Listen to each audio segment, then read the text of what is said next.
KF-21 보람의 양산형 실물 공개, 반전 충격.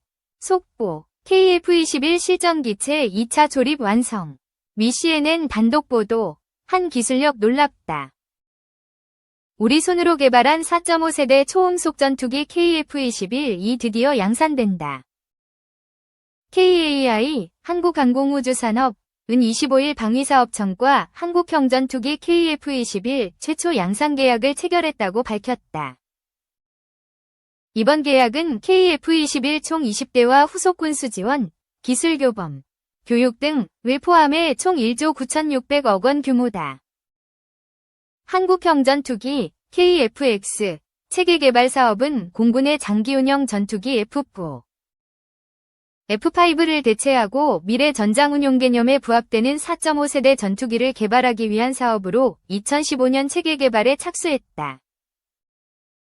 총 개발 기간은 10년 6개월로 2026년 체계 개발을 완료 예정이며 2026년 말부터 양산기 납품을 시작해 한국 공군에 전력화시킨다는 계획이다. 이번 계약은 우리 기술로 우리의 영공을 지킨다는 자주국방의 국민적 염원이 현실화되고 한국 공군의 핵심 전력이 될 KF-21이 본격적인 양산 단계에 들어선다는 데 큰 의미가 있다. 한국형 전투기 독자 개발을 천명한 이래 2015년 체계 개발 시작부터 9년 만에 양산이 추진되며 대한민국의 항공전력 강화와 항공기술 발전에 대한 국민적 기대감을 모으고 있다. 한국형 전투기 사업은 사업 착수 전 여러 차례의 사업 타당성 검토를 거치며 어렵게 개발에 착수했으며 개발 과정에서도 수많은 기술적 한계를 극복하며 전투기 개발 기술을 발전시켰다. 현재 80%의 개발이 진행된 KF-21은 최초 시험 평가를 통해 항공기의 우수한 성능 및 안정성을 입증하고 이번 최초 양산 계약을 체결했다. KF-21 체계 개발 사업은 주관기업인 KAI와 국방부, 합참, 공군, 방사청, 국방과학연구소 등 주요 기관과 학계, 중소협력업체 등 산학연이 원팀을 이뤄 성공적인 개발을 진행하고 있다. KF-21은 2022년 7월 시제 1호 기초도 비행을 시작으로 시험 비행에 본격 착수했으며 올해 3월 공중급유 비행에 성공해 원거리 작전 능력을 확보하고 공대공 미티어 유도 발사 성공 및 항공기 고도, 속도, 기동성 등 임무 영역을 확장해 전투기 완성도를 높였다. 최초 시험 평가를 통해 지난해 5월 잠정 전투용 적합 판정을 획득했으며 올해 3월 방위산업추진위원회에서 최초 양산 승인을 받았다. 강구영 KAI 사장은 KF-21 체계 개발 사업은 많은 도전과 어려움에도 불구하고 정부, 공군, 방사청, 개발업체 등 관련 기관들의 탄탄한 협력이 있었기에 양산까지 안정적으로 올 수 있었다며 KF-21은 항공우주산업 불모지 대한민국에서 일궈낸 역사적 성과다. KF-21은 진정한 자주국방의 상징물로서 대한민국 항공전력 강화와 첨단 항공산업 발전에 기여하겠다고 밝혔다. 국책연구개발 사업으로 추진된 KF-21 위 양산이 본격화됨에 따라 국내 항공산업의 제2위 성장을 위한 전환점을 맞이했다. KAI는 양산 계약을 앞두고 올해 초부터 협력업체 부품 공급망 점검 및 생산설비 구축과 치공구 확보 등 세밀한 계획하에 양산을 준비하고 있다.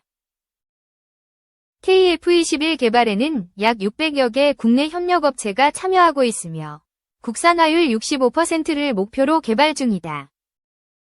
TO10 수리온 납품이 진행되면서 국산화율이 점차 향상됐듯이 KF-21 양산으로 국내 항공산업 생태계가 강화되면서 국산화율이 증대될 것으로 전망된다. 또한 이를 통해 국내 일자리 창출과 산업화급 효과를 기반으로 항공산업이 국가 주력 미래산업으로 자리잡고 경제발전에 이바지할 것으로 기대된다.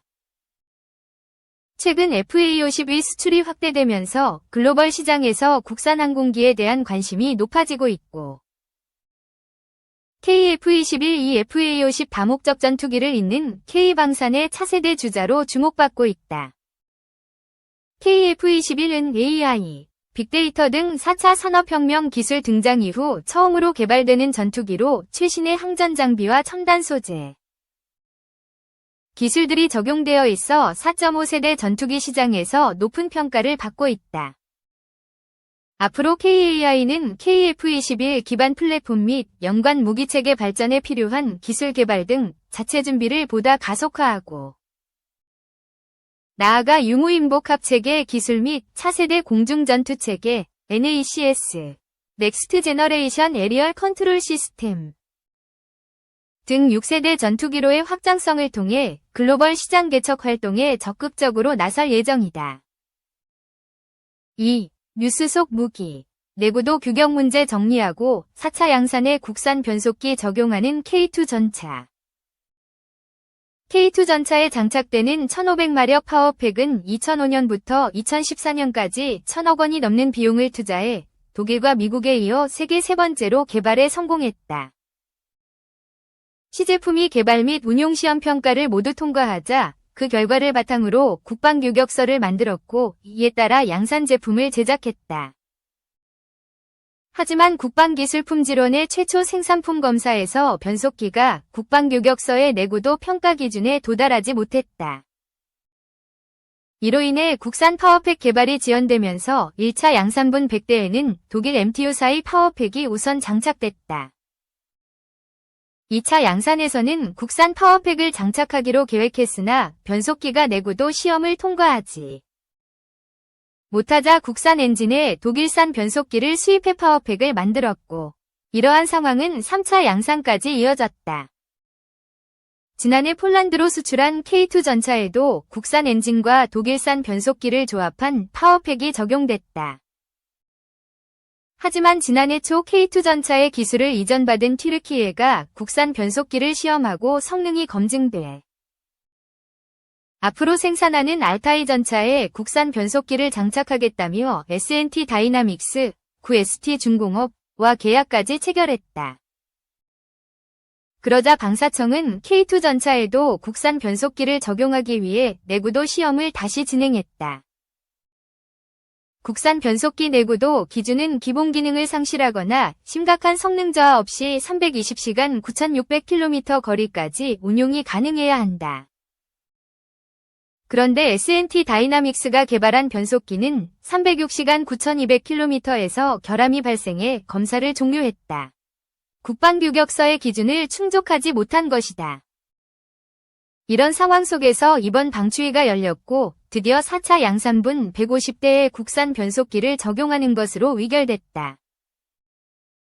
방사청은 이날 보도자료를 통해 내구도 검사 결과에서 국산 변속기는 국방규격의 기준 320시간 중 306시간 완료 후 결함이 발생해 검사를 종료했으나 업체가 제안한 추가 품질 보증 대책, 관련 기관 의견 등 다양한 측면을 종합적으로 고려해 4차 양산에 국산 변속기 적용을 결정했다고 발표했다. 그러면서 방사청은 국산 변속기 적용으로 K2 전차의 파워팩, 엔진 플러스 변속기은 완전 국산화되며 향후 우리 군 운용 시 원활한 후속 군수 지원 및 수출 활성화에도 기여할 것으로 기대된다고 밝혔다. 방산 전문가들은 국방규격서의 기준을 달성하지 못한 무기체계라도 타당한 이유가 있으면 방추위 위결을 통해 양산 사업을 추진할 수 있는 최초의 사례가 나왔다며 어려운 결정을 내려준 사업 관계자들에게 고마움을 표했다. 이처럼 어려운 과정을 거쳐 변속기 국산화를 완료한 K2 흑표 전차 블랙팬서는 국방과학연구소 에드와 현대로템이 개발한 3.5세대 전차로 튀르키예의 기술 수출 후 폴란드에 최초로 완성품이 수출되고 있다. 승무원은 3명, 전차장, 포수, 조종수, 2고, 중량은 56톤이며 주포로 현대위아가 개발한 55 구경장 120mm 활강포를 탑재했다. 평지 시속 70km, 야지 시속 50km의 최고 속도를 낼 수 있으며 항속거리는 450km이다. 40발이 탄약을 적재하고 자동장전 장치를 통해 탄약수 없이 분당 최대 10발 이상 장전이 가능하며 유기압 현수 장치를 도입함으로써 상하 및 전후좌우로 자유롭고 정밀하게 자세를 제어할 수 있다. 여기에 실시간으로 오차를 줄여주는 동적 포구 감지기와 목표 조준 프로그램, 자동 사격 기능을 갖춰 험난한 야지에서 이동하면서 목표 조준이 가능하다. 또 특수도하 키트를 장착하면 4.1m 잠수도하가 가능해 대다수 강을 건널 수 있다. 방호 측면에서는 전차에 접근하는 대전차 유도 미사일을 감지해 대응 연막탄을 발사하고 회피 기동하는 능동 방호 시스템을 적용해 전차의 생존성을 높였다. 또 기존 전차보다 크게 개선된 복합장갑과 반응장갑을 사용해 공격 헬기의 전차 상부 위협에도 대응할 수 있다. 오염된 외부 공기가 내부로 들어오는 것을 차단하는 양압장치가 있어 화생방 전투 상황에서 승무원이 방독면을 착용하지 않고도 전투를 수행할 수 있다.